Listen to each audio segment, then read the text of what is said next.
Assalamualaikum warahmatullahi wabarakatuh. Mantul ya. Ya, ini adalah video kedua saya yang akan saya upload di YouTube ini sebagai bentuk atau cara saya pelatihan public speaking. Kali ini saya akan membahas tentang ilmu komunikasi. Terlalu besar gitu.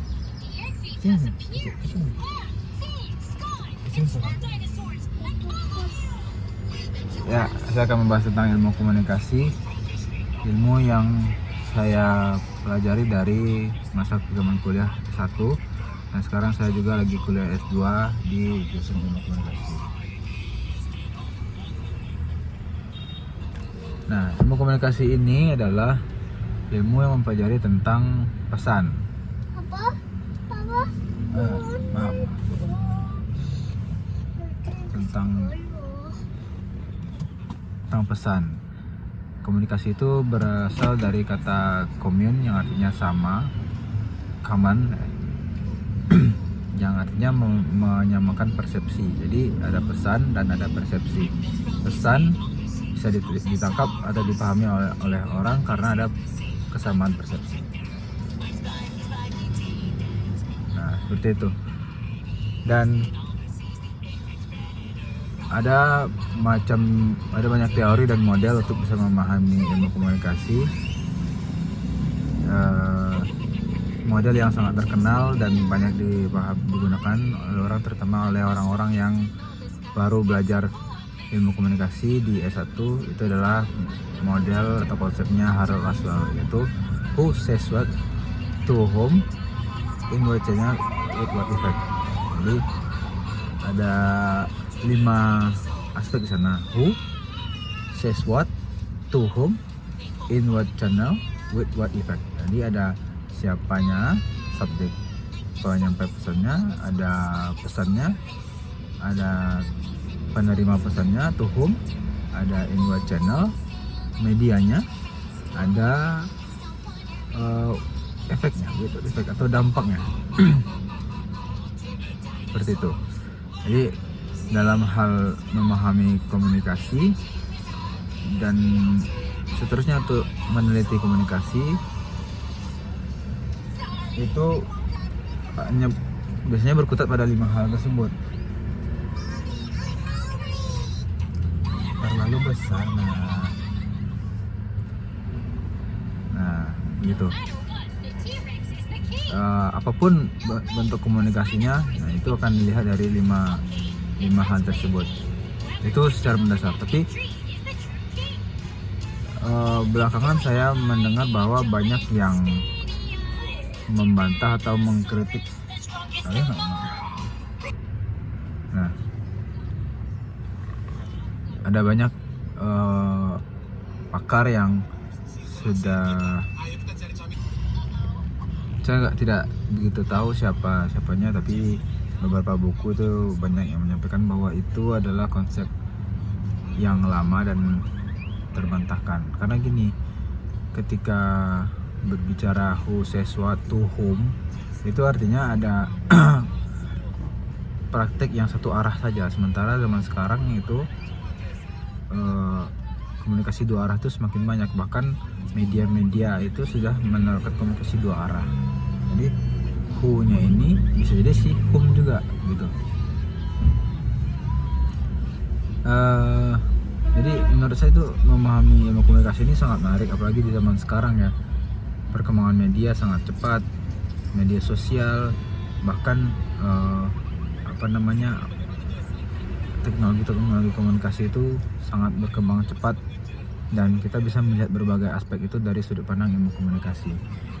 Nah, ilmu komunikasi ini sebenarnya bukan ilmu yang lama gitu. Ini adalah ilmu yang induknya itu ada psikologi, ada politik, dan sosiologi gitu. Jadi ada banyak unsur yang terdapat dalam ilmu komunikasi ini. Jadi untuk bisa memahami lebih lanjut dan lebih dalam itu justru banyak hal-hal yang di teorinya itu menyangkut ilmu-ilmu tersebut, ilmu lama, ilmu tua tersebut. Dan apalagi filsafat sebagai ibunya ilmu gitu kan. itu juga harus perlu dipahami. Nah, kemudian tapi kenapa ilmu komunikasi ini menarik? Karena yang dikaji adalah pesan, dan setiap manusia itu atau bahkan makhluk hidup dan benda-benda mati sekalipun itu bisa dimaknai pesan-pesan yang terkandung di dalamnya gitu.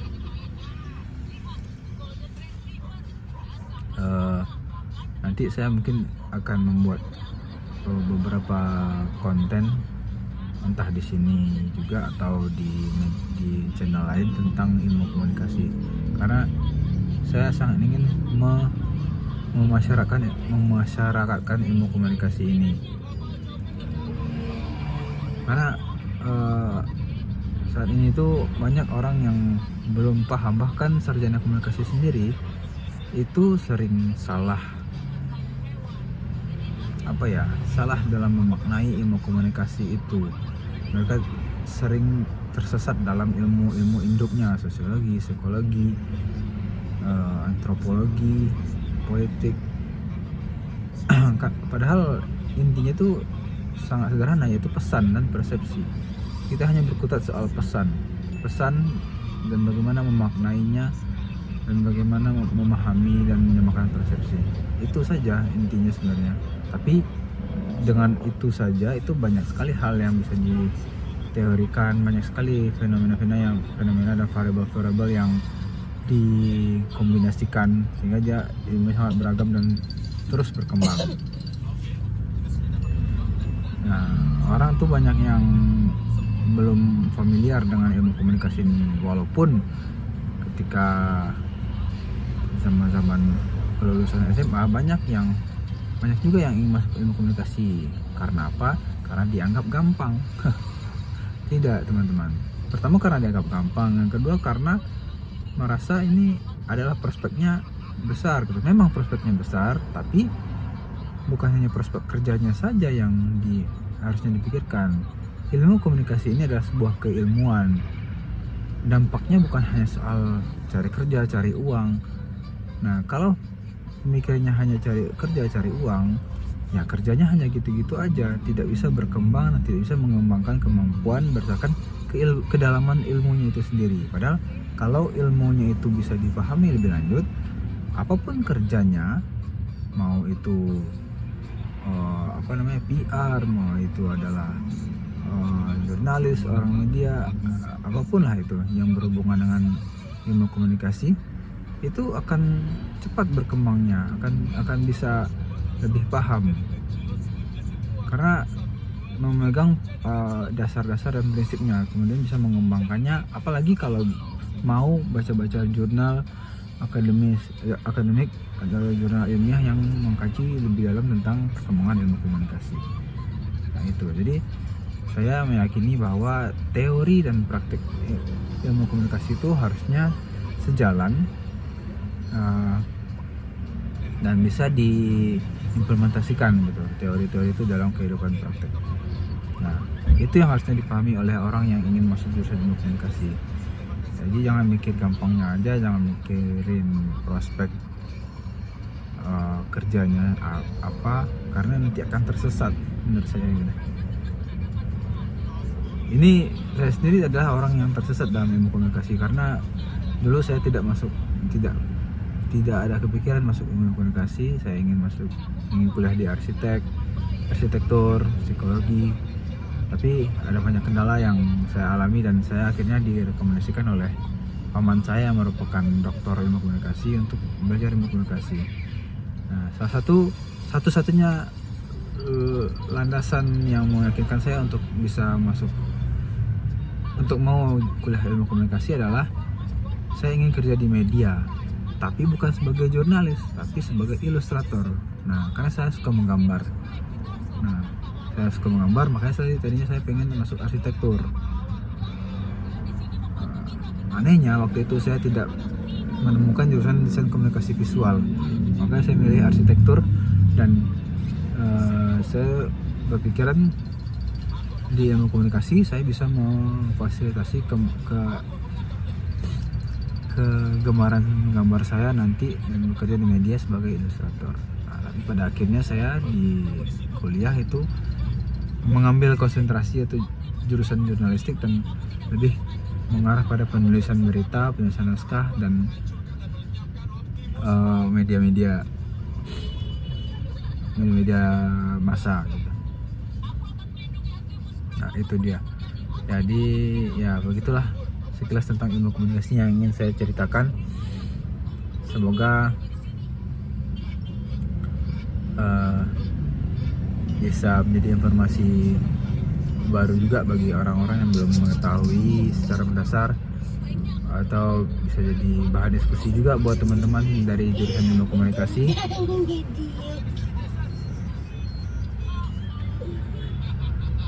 Dan bisa juga mungkin ada yang mengkritik saya atau tidak senang, bisa jadi bahan diskusi juga buat kita bersama gitu. Dan saya berharap sekali ilmu komunikasi ini terus berkembang dan bisa lebih dipahami orang lagi sebagai sebuah ilmu yang sangat penting gitu. Bukan hanya ilmu ekonomi yang penting, ilmu hukum, ilmu politik, kesehatan, itu ilmu komunikasi juga sangat penting. Banyak hal yang terjadi di dunia ini, orang hidup, orang mati, orang kebijakan yang aneh-aneh itu karena maknanya itu salah dipahami. Setuju nggak? Ya demikianlah dari saya. Sekian, assalamualaikum warahmatullahi wabarakatuh.